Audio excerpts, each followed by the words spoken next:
What is up, everybody? Happy freaking Thursday. Coach Stefan here. And I'm going to dive into some training and I'm going to show you guys basically the one thing that helped me get abs. And if you're looking at this training, you might be like, okay, this guy just said one thing. This is definitely not one thing. I'll make it a little bit bigger so it's a little more personable.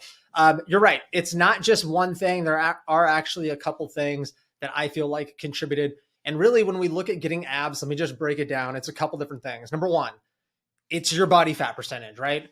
You all have abdominal muscles. Now, there's different layers of your abs. Basically, your rectus abdominis is the six pack, right? That's what you guys see. And in general, when we're looking at your abs, okay, for most of you, men and women, and a lot of guys say they want to get abs, women too. More power to you. Let's go. But if you want to get abs, it's not the end all be all, but it's pretty cool. And it's an indication, right? Like you having abs doesn't mean anything, but it is an indication, can be an indication that you are healthier, right? Because you're at a lower body fat percentage. And I think most people look pretty good with abs, right? So if you're wanting to get abs or get a low enough body fat to even just like, you don't have to have a ripped six pack, but just some tone, here's kind of what I do and what I think are the most important things. So it is one thing. It's one key thing, but it's really four categories. And it goes diet, exercise, organization, planning, and mindset. Now, I understand that you might say, what does that have to do with anything? I don't understand. You're saying mindset. And yes, I promise you, you can't just have the diet component because that's what most of you want to do, right? Most of you go through and you say, well, what do I eat? What exercise routine do I do? What workout schedule do I do? And it's way more complicated than that. I mean, can you get abs by lowering your body fat? Yes, that's exactly how you're going to do it. But I will say it's not just lowering your body fat. There's actually several different steps. And here's the thing. I've worked with clients that have went from 40 pounds overweight to getting abs. Okay. And this is before they came and worked with me and they lost them. And so we also can identify that like getting abs is cool. Keeping them is way cooler. And so there's a couple things. So let me dive into the training. Diet. Okay. Here's just some general rules of thumbs because I don't know what weight you're at, right? Let me know in the comments below. Maybe I can give you guys some actual free coaching advice, but in general, I don't know. But here's some rules of thumb. Okay.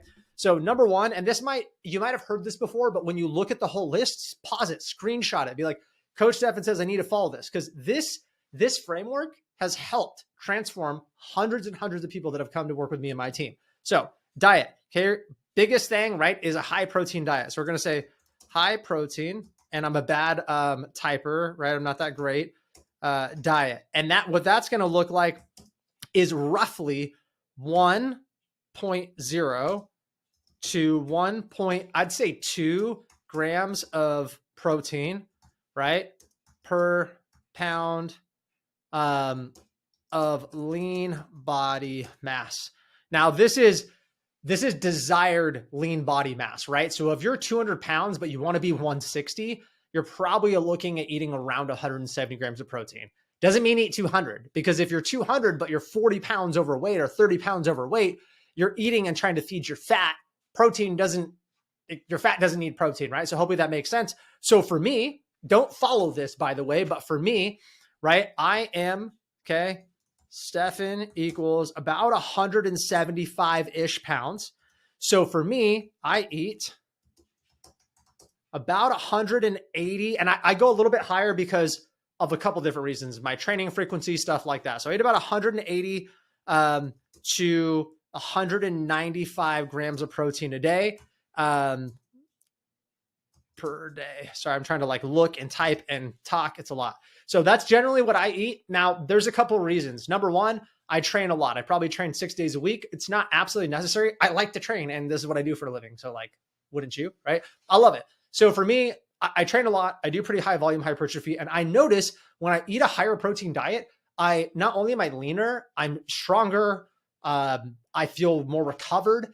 I like it. And I like to eat. And here's another thing. The more protein I eat, specifically animal sources, which we'll get into next, I actually eat less processed food, right? If I go eat like a big steak, I'm pretty full. I don't really want a lot of like chocolate or chips. Like it's pretty heavy, right? So I know I eat a high protein diet. The next thing we're going to go is I stick to a lot of meats. So you might say, well, can't I have a high protein diet without eating a lot of meats? Yes, but animal protein is usually a little bit better. Animal protein is usually a little bit better. So I eat a lot of meat. That's a big thing I do. And then I stick to mostly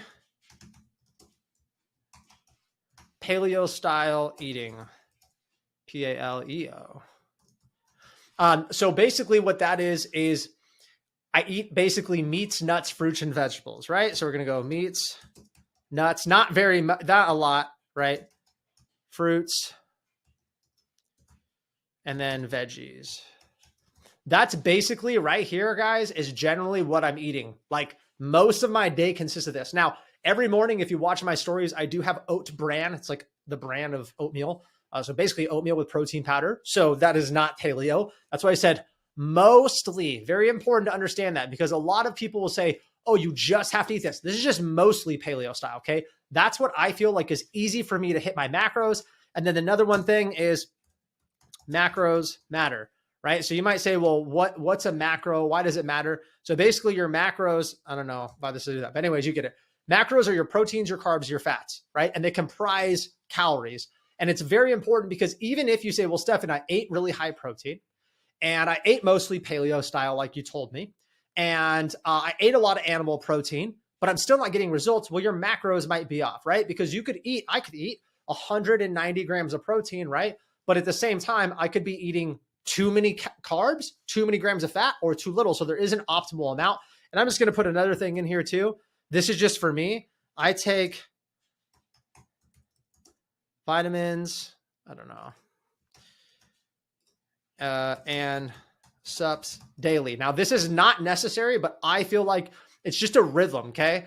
I eat the same breakfast almost every day. I take my vitamins. And if you have questions about what supplements to take or you want recommendations, let me know in the comments below. But this isn't a whole supplement thing, but I take them daily and it's easy for me to get in my nutrients and I don't have to worry about a lot of other things. You see how I'm not restrictive. I'm not telling you what you can't have. No breads, no sugar, no alcohol, no carbs.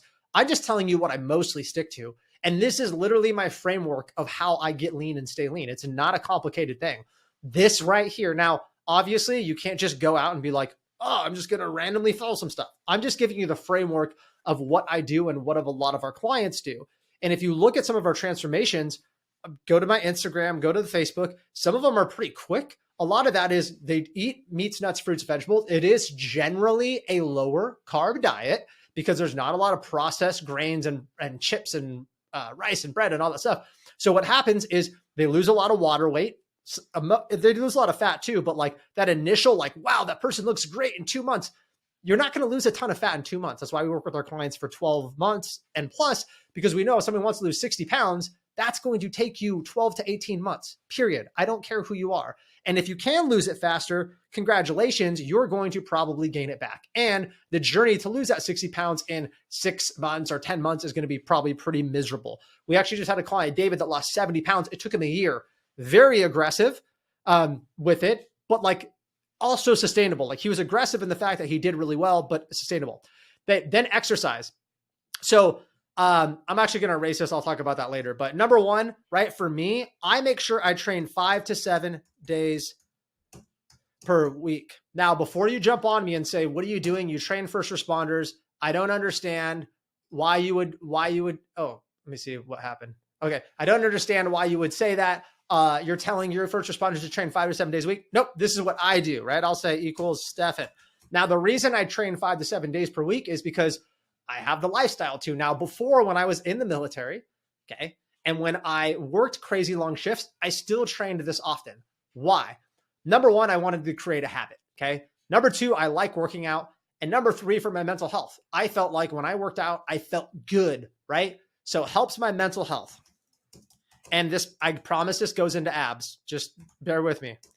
You'll see when I wrap it up. So this helps my mental health, which means I feel good. I feel motivated. I feel physically energized, mentally energized.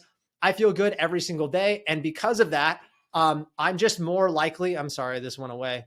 There you go. I'm just more likely to take consistent action on all the things I need to do to get abs, whether that be some more restrictive eating, whether that be get up and do my morning cardio. If I have good mental health, I'm not depressed. I'm not like, I don't feel unmotivated, right? So that's very, very important. Another thing that I do is I basically stick to muscle splits, right? So I stick to muscle splits. That's not how you spell it. With cardio at the end. So this is going to be what's called functional bodybuilding. This is a style that I use in a lot of my clients. So basically, I do a lot of like bodybuilding, but I add the functional component by doing mobility and cardio. So for example, yesterday I did push pull upper body, right? So I'm doing like bench, rows, pull-ups, dips, stuff like that, like pretty traditional gym movements, high volume, but then I save about 20 minutes at the end to 25 minutes. So my lift is maybe an hour or 50 minutes or 45 minutes. And I do some high intensity interval cardio, right? Because you only need about 10 to 15 minutes. And then I'll pick one or two mobility exercises. So the nice thing about that is that's where the functional component comes in, because I got my strength, I got my muscle growth, I got my mobility, and I got some cardio all in one thing. Most of my workouts are about 90 minutes. So I'll just be super transparent with you guys. So 90-minute sessions for me. You could do whatever you want, right? So that's another thing. Now I will say, let me add another thing in here. For most of our clients,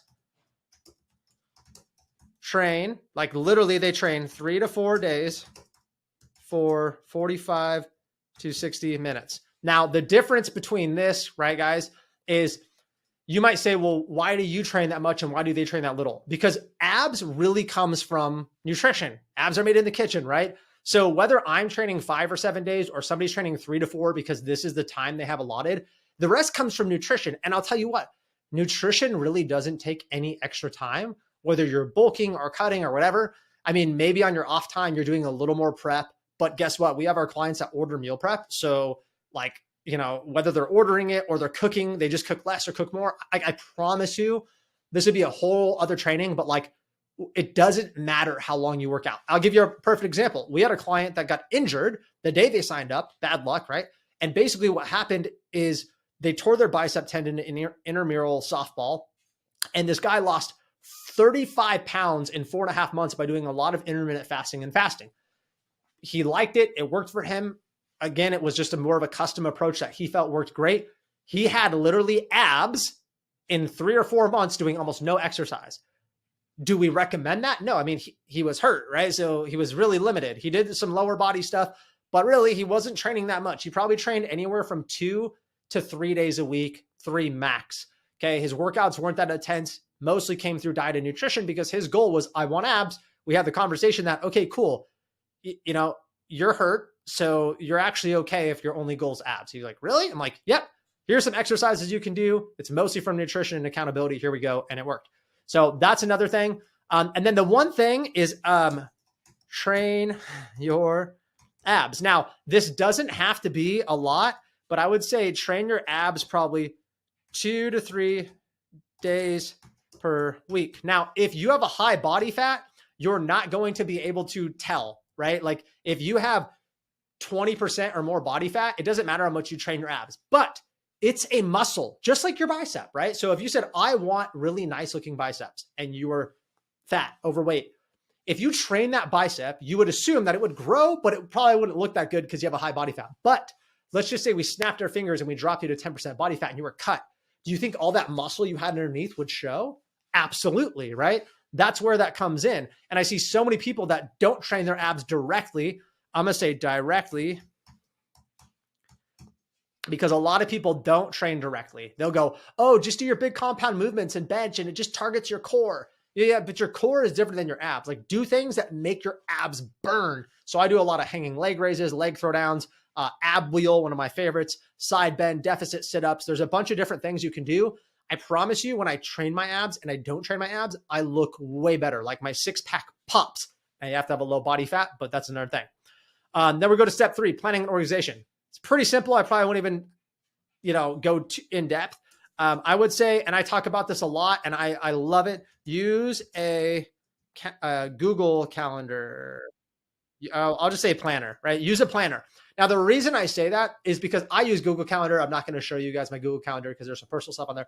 But if you have a Google Calendar, I have it up every day. If you see the tab all the time. And the reason that I have that up is because I look at my Google Calendar 5 to 7 times a day, even before I ran a business. The reason I do that is because I want to make sure that I'm playing my day out ahead, right? Like, okay, I'm going to wake up. Like I do this, I will do this today for tomorrow. I'm going to look at my calendar and I'm going to visually go through the day before it happens. And it helps the execution. Like it sounds kind of foo-foo, but I promise you it's super solid. So I'll be like, all right, I'm going to wake up. I'm going to do my coffee and devotionals. I'm going to do a little bit of deep work and then I'm going to go work out. And then, oh, what am I doing when I work out? Okay, I'm going to hit my back and biceps. Okay, cool. Then I'm going to do this and then I'm going to eat. And like I play through it. And there's actually been a lot of studies behind this that when people do that, when they go to execute, the latency, that like discrepancy of thinking and doing, that time in between, that delay, it shortens because you've already gone through it. You're like, okay, time to work out. I already know what I'm doing. There's no like, oh, blah, blah, blah, blah.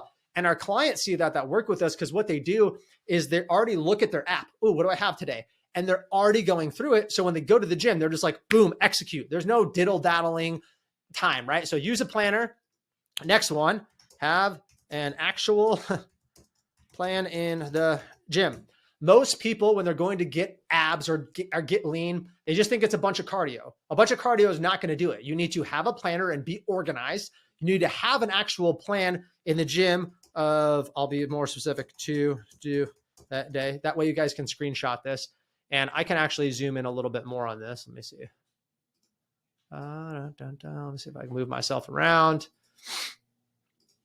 Oh, beautiful. And I'm sorry, because I probably should have that before, right? So have an actual plan in the gym of what to do that day. The next thing would be create a schedule. Now, this can be really, really hard with first responders because their schedule changes time and time and time again. It's okay. You probably know your schedule a month in advance. Most first responders do, or my wife's a nurse, and it changes every week, but she knows it in advance. And she has a big old monthly planner and she writes all her workout times and all her appointments and everything. And that's still creating a schedule. Now, your schedule doesn't mean consistency. It doesn't mean it's the same every week. It just means a schedule, right? Because then she can do exactly what we talked about with the planner. She can go and look and be like, all right, this is what I'm doing. And she looks at it every day and she repeats it. And also there's no excuse of like, oh, I forgot. Oh, I got busy. No. And the reason I like a Google Calendar is because it blocks out and colors and times. And if it says from 7 to 9, I'm doing a workout. If it says 7, I know for sure that I can make it work because that's what's there. It doesn't mean it never changes, but there you go. And then the last one, super easy, right? So we have use a planner, have an actual plan when you go in the gym. So don't wing it, have a structured plan, create a schedule, and believe it or not, have a goal of your workout. And this is one that I see like so missed so much. So I'm going to like highlight this and everything, right? Have a goal for your workout, right? And basically most people don't do this. What they'll do is they'll go, I'm going to hit back and biceps. That's not your goal. What are you doing? How many sets, how many reps, what's the volume? And what we do with our clients is we try to reiterate in general what the general overview is in the theme. Hey, today you're hitting your back and biceps, high volume hypertrophy. The goal of today is to just basically break down your muscle. So you're going to go basically to failure to 8 to 10 reps. If you have a little gas in the tank, you can hit some extra workouts, but like right now in this phase, it's muscle breakdown to rebuild and gain muscle mass for performance or for strength. Like you should know, right? Or some days I hit my posterior chain, so my back muscles, and it's for endurance. Some is for strength. Some is for size, right? Like you should know the general theme, and most people don't. They just go, I'm just doing this muscle group because this is my goal. But like knowing the specifics of the workout, also for our tactical athletes, we put things in like strengthening tendons and ligaments, being more explosive. If you understand the purpose of the workout, it's actually fun, guys. I promise you it's exciting because you go in and you're like, oh, this is cool. Like I know what I'm supposed to be doing. I'm not just doing random shit, because that is going to make you not emotionally bought in. And then here's the mindset. Understand it will take time. So the reason that this is important is because most people, when they go to get abs, they'll go from like 20 to 17% body fat or 16, and they'll start to see some abs and they go, it's always the last little bit. It's always the last little bit. Yes, your body does not want to get lean for most people. Depends on what your genetics is. I probably if I was just like eat kind of what I want, still work out pretty healthy. I mean, work out like 5 days a week. Like in high school, early college, when I was like kind of lean, like I had like a 4-pack, I probably sit around like 15% body fat to 17%. I looked good, but I definitely wasn't ripped. So understanding that it's going to take time. If I start to diet down, it's not going to take, it's going to take time. Usually I'll just say, usually 1% body fat drop per month is average. Not always. This is I think ACSM, American College of Sports Medicine. They're the ones that kind of deem this as like a general overview. Now, obviously, as you get leaner, you're not going to drop it as much, but understanding that it takes time, don't judge my spelling, please. Okay. So it's going to take time. If if you have 40 pounds to lose, this isn't going to happen super quick. And in fact, the leaner you are, the longer it's going to take. And for example, when I first did my photo shoot, I sat around 10% body fat. For me to drop 8, it took me like 3.5 months from 10 to 8. I had to like really slowly diet down. I had to make very small, meticulous changes because I could have just not eaten and gotten lean, but then you also lose muscle. So it's this like really fine balancing equation of dropping body fat, but also keeping as much muscle as possible. The leaner you get, the harder it is. Okay. Long-term, these are mindsets to understand. Long-term, it's about keeping your abs. Getting them is one thing. Keeping them is another, guys. It doesn't matter if you have one picture where you used to be lean, but now you're 30 pounds overweight. Like you're just going to be like reminisce like, oh, back in high school. Don't be that person. Okay. Be the person that is like, hey, I look good year round. It's a great feeling. Okay. I could take my shirt off anytime and I'm comfortable. Even in bulk season, I'm not as comfortable, right? When I'm putting on a little bit of weight, but I still know I look really good. And it's a great feeling because I feel really confident all year, right? And I know that my body fat has a direct correlation to my my ability to execute, right? Like I know when my body fat's going up, it's usually not intentional. Nobody means to get fatter, right? It's like you start kind of not holding yourself as accountable in the gym, kind of a little more cheat meals, a little extra beer. One thing adds up and your body fat starts to creep. So that's actually a mindset issue because you were really strict and you were consistent and you executed. And now you're like letting that slip, right?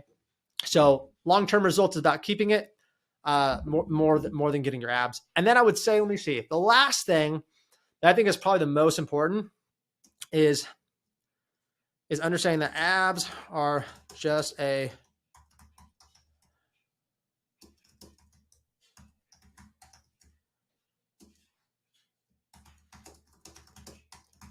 abs are just a reflection of dedication most of the time. And that is kind of what I talked on before. But I would say this, if you're like, oh, dude, that's such a like an egotistical thing to say. There's a lot of people that are dedicated that don't have abs. Yeah, sure. I totally agree with that. Right. But I will say that for most people that I've worked with, remember, I'm a coach, so I've worked with hundreds of people and I used to be a fitness model. So I know the whole ab game really well, still have abs today. The more dedicated you are to your diet and nutrition, the better abs you will have, better body fat, right? Body fat, the leaner you will be, the better you will look, the better you will feel. There's no arguing that. If you're a little less dedicated and you execute just, not as tight, let a little loose, you're going to start seeing your body fat go up with almost, that's why I said most of the time. There are some people that are really dedicated and maybe they're just doing the wrong things. But then I would say that's still kind of a dedication of like learning, right? Like if you're doing the same thing and you're like, but I'm so strict, all I eat is chicken, broccoli, and rice, and I'm doing keto and I'm working out 50 million days per week and I'm doing all these things, I'm not getting results. Okay, well, now you need to have that same dedication to be like, okay, it's not working. Let me go find something that works or talk to somebody that's a little more educated to get help. So really, I'm just going to go through this super quick so you understand. Diet, pretty easy, guys, right here. You can screenshot this. High protein diet. about 1 to 1.2 grams of lean desired body mass. So think of the weight you would like to be at around that, give or take a range. Okay. I'm eating about 180 because this is how big I want to be. Okay. I want to be about 20 pounds heavier if I could, ish. Okay. So I'm eating in that range. I eat a lot of meat, a lot of animal protein. I do yogurts and protein powder too, mostly paleo style. And I do hit my macros still. So I am within a carb, fat, and calorie range because that matters specific to you. And I take my vitamins and supplements daily, which are really important to me. I feel like it helps me. The exercise portion, 5 to 7 days a week. Generally, I'm never 7. I will say I'm like a 6-day-a-week person. Some day it's mentally, I'm just like, I don't want to do anything. I might go for a walk, but most of the day I just will like sit on the couch and watch Harry Potter or Lord of the Rings. So, our clients usually train 3 to 4 days a week for 45 to 60 minutes. So this is real. I'm not just making that up. This is like super accurate. This is how much most of our clients train. So, and I will say I've worked with so many people that said, oh, I can't do that. And then we make a calendar for them, like in step 4, and we actually go through their whole day and time block. And every time they can find this, every time, it's pretty crazy, right? And also I choose to train frequently because it helps with my mental health.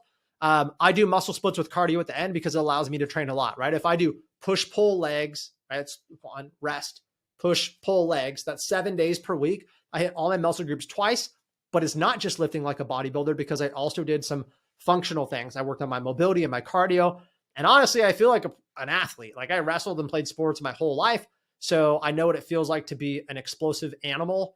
And I'm not quite there because I'm 33, not 23. But I do feel really good. I feel pretty athletic even with all my injuries. My sessions are 90 minutes. Like I said, most of our clients are 45 to 60. This just gives me enough time to get everything I want in. And you might say 5 to 7 days a week, man, 90 minutes. I can't do that. Well, I have a 2-month-old, a 13-year-old. I run a business that is pretty successful. I'm an octopus. I wear a lot of hats. I have a wife that's a nurse. Now I stay at home mom. Crazy busy life. And I make that time even before I was a fitness coach. That's not a comparison thing. That's not a shot at you. It's just showing you, guys, I can do it. I did this when I was in college. I did this when I was deployed. I did this when I was in the military. You make time for what's most important for you, period. I do believe that. And if you can't, it's okay. It's okay. You're not expecting to do this. Do this. Okay. Another thing is train your abs directly, like actually train them, crunches, leg lifts, all that stuff. It doesn't take a lot to burn out your abs. You could add an 8-minute to 10-minute ab circuit on the end of every workout. So maybe you're doing 45 minutes of compound lifts with a 15-minute or 10-minute abs and 5 minutes of stretching. Boom. There you go.